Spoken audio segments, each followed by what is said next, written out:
मोदी के 1000 दिन हमारी खास पेशकश में आप सभी का स्वागत है। मैं हूं आपके साथ अमन चोपड़ा। मोदी सरकार को 3 साल पूरे होने वाले हैं।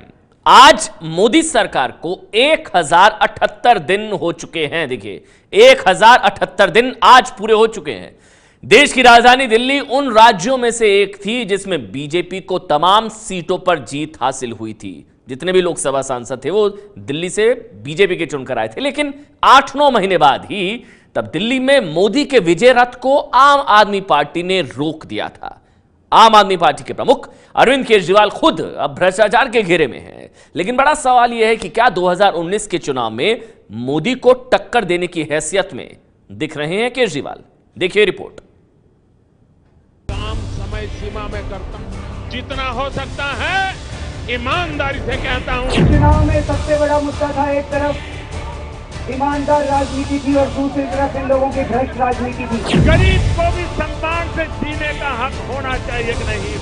मोदी को खूब दिखाओ, राहुल गांधी को खूब दिखाओ और केजरीवाल को बदनाम करो। मैं जानता हूं कैसे कैसे लोग मेरे खिलाफ हो जाएंगे। अब हम इन लोगों को बताएंगे कि राजनीति क्या होती है। पिछले 1.5 साल से नरेंद्र मोदी और अरविंद केजरीवाल भारतीय राजनीति के दो बड़े चेहरे, दोनों एक दूसरे के धुर विरोधी। दोनों ही भारत माता के जय के नारे के साथ अपना भाषण शुरू करते हैं। भारत माता की, भारत माता की। दोनों ही भ्रष्टाचार मिटाने की बातें करते हैं, लेकिन दोनों में एक बड़ा अंतर है, वो है जनाधार का।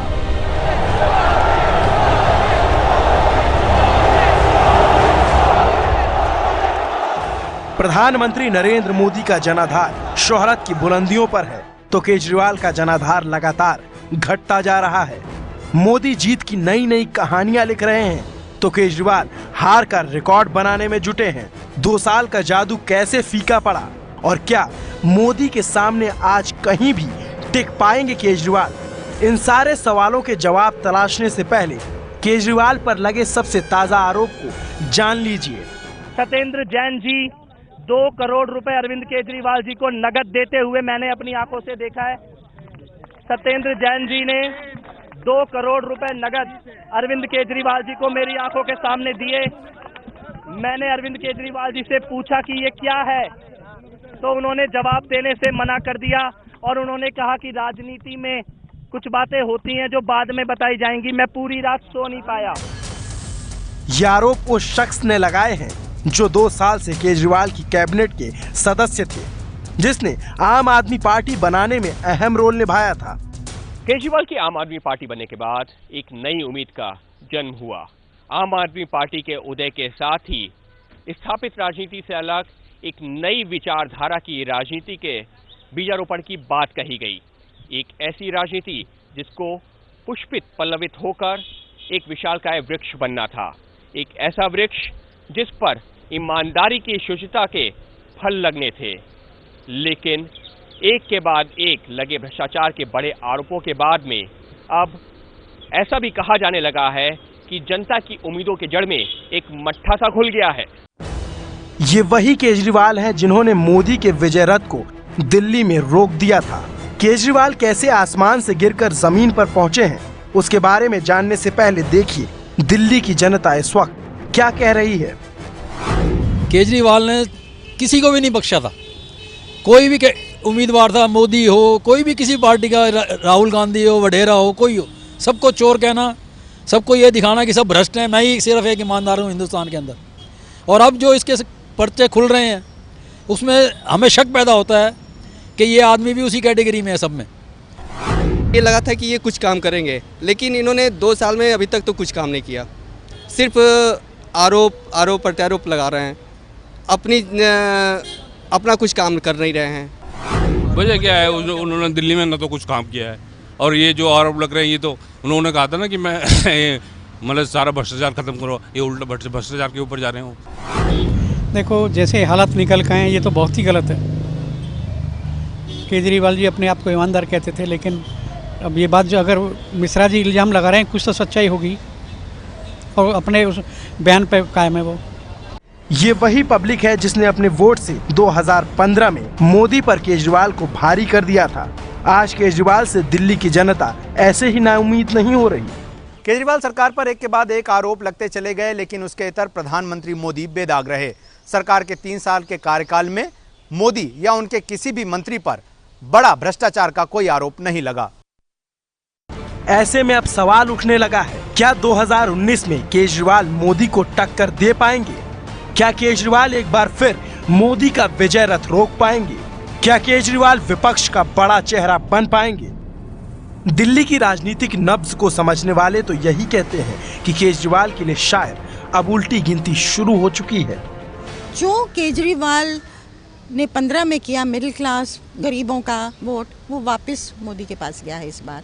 तो 2 साल में केजरीवाल ने उसको खो दिया है, उस मैंडेट को। और आज तो मतलब पार्टी इकट्ठा रहेगी नहीं, पार्टी एग्जिस्ट करेगी नहीं, यही एक सवाल बन गया उनके बारे में। 2019 के लिए केजरीवाल मोदी के सामने इसलिए भी मजबूत नहीं दिखते क्योंकि 2015 के जीत के बाद से ही पार्टी के पुराने साथी उनसे दूर जाने लगे।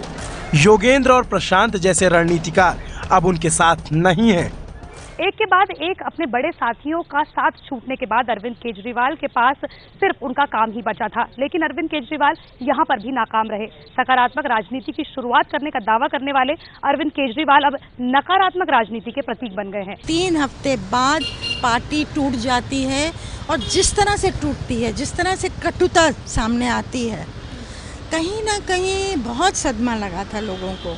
तो आज मोदी को फ़ायदा उसका हो रहा है। जो गलतियां हैं केजरीवाल द्वारा की गई, उसका फ़ायदा हो रहा है। और फ़ायदा इसलिए हो रहा है कि लोगों का भरोसा अभी मोदी में है, वो टूटा नहीं है। यहाँ तक कि पार्टी के कई बड़े नेता विवादों में फंसकर जेल गए हैं। दिल्ली से किया वादा भूलकर केजरीवाल पंजाब और गोवा चुनाव लड़ने चले गए, लेकिन वहाँ भी हार कर लौटना पड़ा। और अब तो मोदी के सामने राष्ट्रीय चेहरा बनने का सपना भी चकनाचूर हो गया है। केजरीवाल का नाम आएगा जिन्होंने आधार खो दिया कभी। स्वाभाविक है कि इसका सीधा लाभ बीजेपी को हो रहा है, बीजेपी का आधार बढ़ रहा है। और इस बात को आप रूल आउट नहीं कर सकते हैं कि अगले चुनाव में बीजेपी फिर सत्ता में आएगी। इसकी प्रबल संभावना है। जनता और जानकार दोनों ही केजरीवाल के पक्ष में नहीं है। ऐसे में 2019 में केजरीवाल मोदी को चुनौती दे पाएंगे, ये कहना बड़ा मुश्किल है। फिलहाल अभी तो 3 साल बाद मोदी का ही झंडा बुलंद लग रहा है। आज की परिस्थिति में केजरीवाल की राजनीतिक हालत ऐसी नहीं है कि वो प्रधानमंत्री नरेंद्र मोदी का मुकाबला कर पाए। मोदी सरकार को जब 3 साल पूरे होने वाले हैं तो हमने दिल्ली का मूड भी जानने की कोशिश की है। दिल्ली के अलग अलग इलाकों के वोटरों से एबीपी न्यूज ने बात की। जो वोटर मोदी और केजरीवाल दोनों को वोट दे चुके हैं, उनकी राय हमने जानी। देखिए एबीपी न्यूज स्पेशल दिल्ली का मूड क्या कहता है। अच्छे दिन आने वाले हैं, ओ अच्छे दिन आने वाले हैं। साल 2014 के चुनाव के वक्त दिल्ली देश के उन चुनिंदा राज्यों में से एक था जहां की तमाम लोकसभा सीटें बीजेपी ने जीती थी। दिल्ली में लोकसभा की 7 सीट हैं और उस चुनाव में मोदी के नाम पर 7 सीट बीजेपी की झोली में गई थी। मोदी को लेकर आज दिल्ली का मूड क्या कहता है, उसे देखने से पहले हम आपको कुछ आंकड़े दिखा देते हैं। बीजेपी को उस वक्त दिल्ली में 46% वोट मिले थे। दूसरे नंबर पर तब आम आदमी पार्टी थी, उसे 33% वोट मिले थे। कांग्रेस को सिर्फ 15% वोट हासिल हुए थे। मोदी लहर का ही नतीजा था कि राजधानी की सभी 7 सीटों पर बीजेपी उम्मीदवारों की जीत 1 लाख से ज्यादा वोटों से हुई थी। लेकिन 2019 में भी क्या ऐसा हो पाएगा? जनता के इसी मूड को भांपने के लिए हमारे संवाददाताओं की टीम दिल्ली के अलग अलग इलाकों में निकली। हमारे संवाददाता जावेद मंसूरी ने त्रिलोकपुरी में ज्वेलरी शॉप चलाने वाले विनोद सोनी से बात की। विनोद ने 2014 में मोदी और 15 में केजरीवाल को वोट किया था। अब कहते हैं मोदी सरकार पर कोई दाग नहीं है, इसलिए अगली बार नरेंद्र मोदी को वोट करूंगा। 3 साल तकरीबन होने को आए हैं। मोदी सरकार पे आज की अभी तक में कोई किसी तरह का भ्रष्टाचार का आरोप नहीं है, कोई किसी तरह के घोटाले का, किसी तरह का ऐसा कोई आरोप नहीं है। जो पिछली सरकार में रहे, कांग्रेस की सरकार में रहे, बहुत सुनने को आया कि इस चीज़ में घोटाला हुआ, इसमें हुआ, कॉमनवेल्थ गेम में हुआ, बहुत सारे नाम सुनने में आए। तो अभी तकरीबन कोई ऐसा नहीं है। उधर हमारी संवाददाता श्रेया बहुगुणा कड़कड़डुमा के अशोक निकेतन इलाके के इस घर में पहुंची। शर्मा परिवार की महिलाओं से श्रेया ने बात की तो इनका कहना था मोदी सबका साथ सबका विकास कर रहे हैं, इसीलिए 2019 में भी उन्हीं को वोट करेंगे। गरीबों के लिए, आम जनता के लिए और महिलाओं की सुरक्षा के लिए विशेषकर जो उन्होंने चलाए हैं अभी अभियान, तो ये सब मोदी जी के उसमें ही तो हुआ है। पहले क्यों नहीं हुआ कांग्रेस के में? क्यों नहीं उन्होंने ये जो आम मुद्दे क्यों नहीं उठाए जो अब ये कह रहे हैं? और फिर अभी टाइम तो दीजिए, अभी 3 साल ही तो हुए मोदी जी को। तो अगले 5 साल आएंगे उसमें भी आप उनको वोट देने के लिए 100% मैं तो मोदी जी को ही दूंगी, क्योंकि मोदी जी अपना काम कर रहे हैं, सबका साथ सबका विकास लेते हुए काम कर रहे हैं और कर रहे हैं। इसके बाद श्रेया ने इसी मोहल्ले में रहने वाले गोयल परिवार से बात की। कारोबारी महेश गोयल इस बात से दुखी हैं कि केजरीवाल को लड़ाई से फुर्सत नहीं मिल रही, लेकिन इनकी पत्नी इस बात से खुश हैं कि मोदी राज में महंगाई कम हुई है।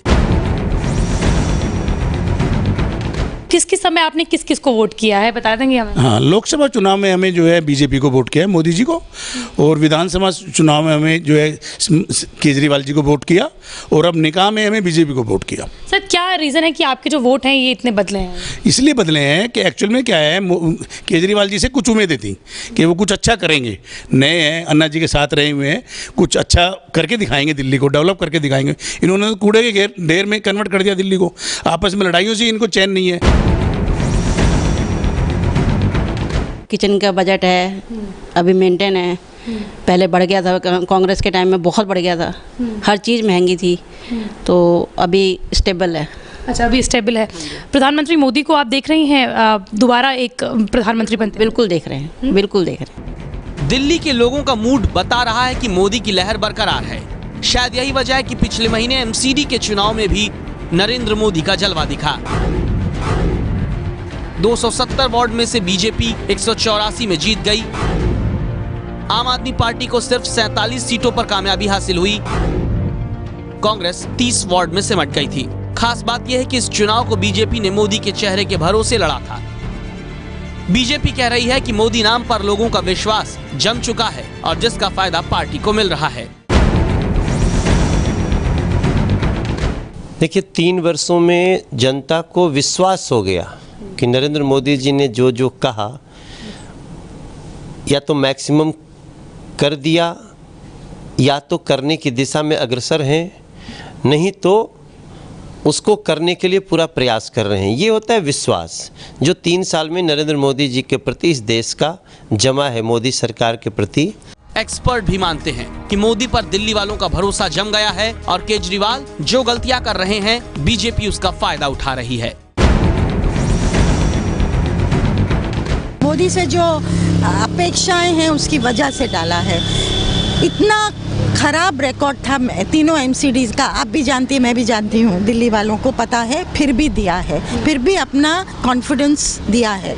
तो जो केजरीवाल ने 15 में किया मिडिल क्लास गरीबों का वोट, वो वापस मोदी के पास गया है इस बार। तो 2 साल में केजरीवाल ने उसको खो दिया है, उस मैंडेट को। तो आज मोदी को फ़ायदा उसका हो रहा है, जो गलतियां हैं केजरीवाल द्वारा की गई उसका फ़ायदा हो रहा है। और फ़ायदा इसलिए हो रहा है कि लोगों का भरोसा अभी मोदी में है, वो टूटा नहीं है। वरिष्ठ पत्रकार मनोज मिश्रा तो कहते हैं कि इस वक्त देश में नरेंद्र मोदी को चैलेंज देने वाला कोई नहीं। अभी तक तो मेरे हिसाब से तो लग रहा है कि नरेंद्र मोदी के नेतृत्व को कोई चैलेंज नहीं है, क्योंकि सामने अगर एक बड़ा गठबंधन बन जाता और उसका नेता कुछ उसी तरह का बनता, जिसकी अब जो नाम सामने आ रहे हैं उसमें कोई ऐसा नेता नहीं है जिसकी एक राज्य से ज़्यादा राज्यों में जिसकी पहचान हो। कांग्रेस पार्टी के जो नेता हैं उनकी छवि उस तरह की नहीं बन पाई कि वो नरेंद्र मोदी को चुनौती दे पाए। यानी दिल्ली का मूड तो इस वक्त यही कहता है कि मोदी के सामने कोई टिकता नहीं, और दिल्ली के ताजा एपिसोड के बाद 2019 में भी मोदी का जादू चलता रहा तो किसी को आश्चर्य नहीं होगा। तो दिल्ली का आज का जो मूड है वो प्रधानमंत्री नरेंद्र मोदी के पक्ष में जाता नजर आ रहा है। उधर केजरीवाल का ग्राफ बहुत तेजी से गिरता नजर आ रहा है।